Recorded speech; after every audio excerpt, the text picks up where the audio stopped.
How's it going, everybody? So today I will tell you the best travel tip for the Philippines you will ever hear. And what's my qualification? So I have lived on and off in the Philippines for the last 8 years, mostly on Negros Island, and I've counted just recently, and I've visited 18 of the, I believe, 82 provinces.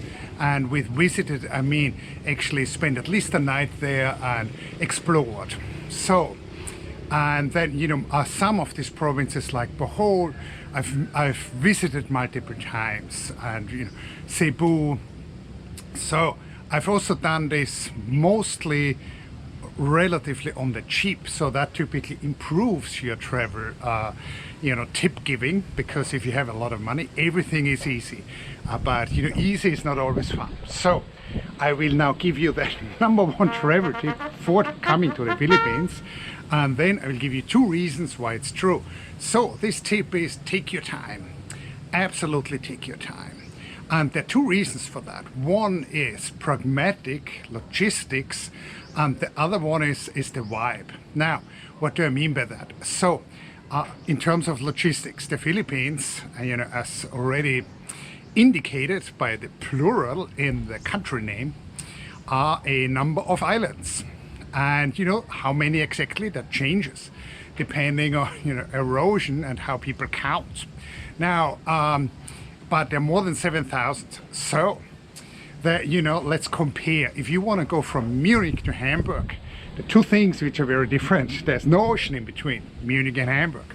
So you can just get into a train or on the Autobahn highway, and off you go. And then, whereas if I want to go, you know, from here, I'm in Dumaguete right now, to Cebu, or let's say to Malapascua, which is a very fun diving location in the north of Cebu. I need to cross the ocean twice. Each time I need to, you know, get to the ferry port. The ferry is not going to wait for me, so I will have to probably wait for an hour, something like that, or more for the ferry. And then, you know, there's a ferry crossing, which of course is beautiful often in terms of the view, but it takes some time, and then, you know, you have to get off the ferry, and then you can continue your trip by bus or by car. So just simply the fact that, you know, here when you go from one place to another, you will have to cross the ocean, means things are slower. Now the other thing is, and you know, there's nothing wrong with that, nothing to be ashamed of, but this is just a poorer country. As my other example, Germany. So, meaning the infrastructure, you know, it's reasonable in most cases, but you know, it's not like the Autobahn in Germany. So, the consequence of that is, if you can roughly expect to, you know, hit about 40 or 50 kilometers an hour when you're driving somewhere, you know, which is fine. But it's not that, you know, you can freie Fahrt für freie Bürger in Germany, free driving for free citizens.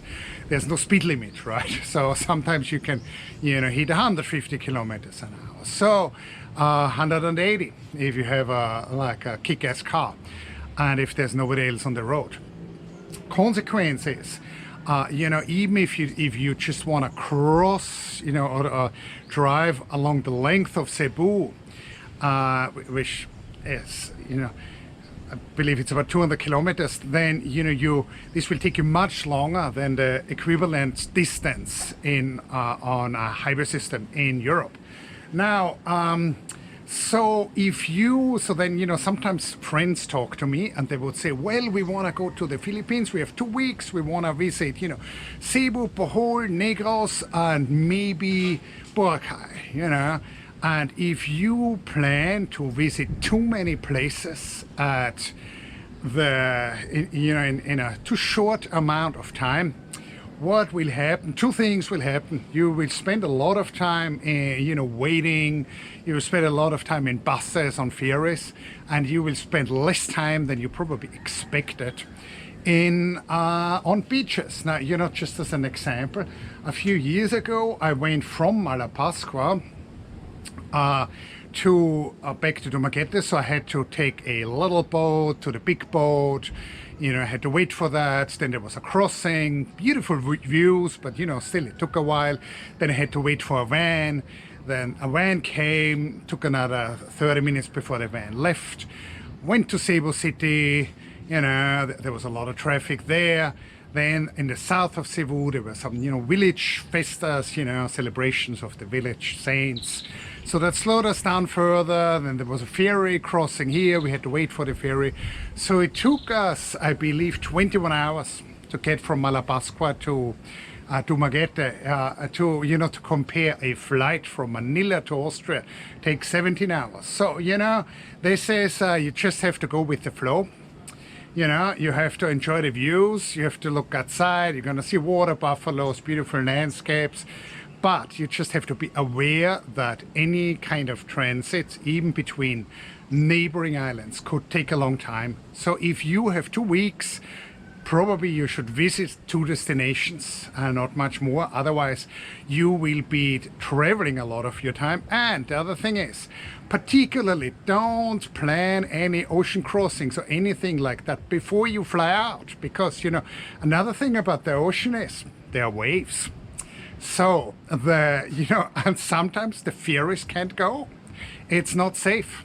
So the consequence is that you might miss your flight if you can't make it, let's say, from Bohol to Cebu. So use buffer days, plan a lot of time in one destination. Now, this sounded, this is the pragmatic part. There is also a vibe part. The other thing is, you don't wanna come here and be like a Japanese tour group in Europe, to use the cliche, going 6 countries in 5 days, right? Eiffel Tower in the morning, and then Hofbräuhaus in Munich in the afternoon. You don't want to do this. Rather, what is the nice thing about these countries? It's beaches, ocean, right? Sunsets, beautiful coral reefs, and you don't want to rush between these, And then the other nice thing is, and this is a big difference actually to a lot of other countries in Asia, almost everybody speaks at least some English, and people will chat you up. So meet some locals, and enjoy a day just on the beach, go snorkeling. And the other thing is, a lot, if you go to Europe, a lot of the tourist attractions will be very well known. So when you visit Paris, you want to go to the Eiffel Tower, the Louvre. There are a couple of things which are very well known for, if you look a little bit around, in travel websites, and everybody knows the Eiffel Tower, of course. It's different in the Philippines. So I've just written an article in Grid magazine, you should check it out, link is in the description, about the caves in Mabinay. And so these are amazing limestone caves in the middle of Negros Island. A lot of people, even friends of mine from Dumaguete, have not been there. So so there's so many really cool attractions, like amazing coral reefs to snorkel on, caves to explore, a 16th century colonial era church, built from coral limestone. There's really cool stuff which you might only find out when you get there.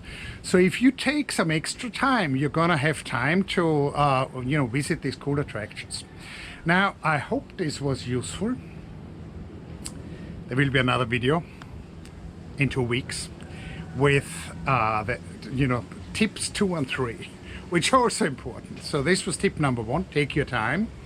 Again, this I hope you enjoy a little bit more travel content. There will of course always be more scuba diving content on my channel, so I hope you enjoyed listening to this. Check out my books about gobies, which are very cool small fish. about scuba diving physiology and check out 25 future dives, which is about environmental problems worldwide in the ocean, which will be coming out in the next few months, and this is with James Reimer. So have a good one.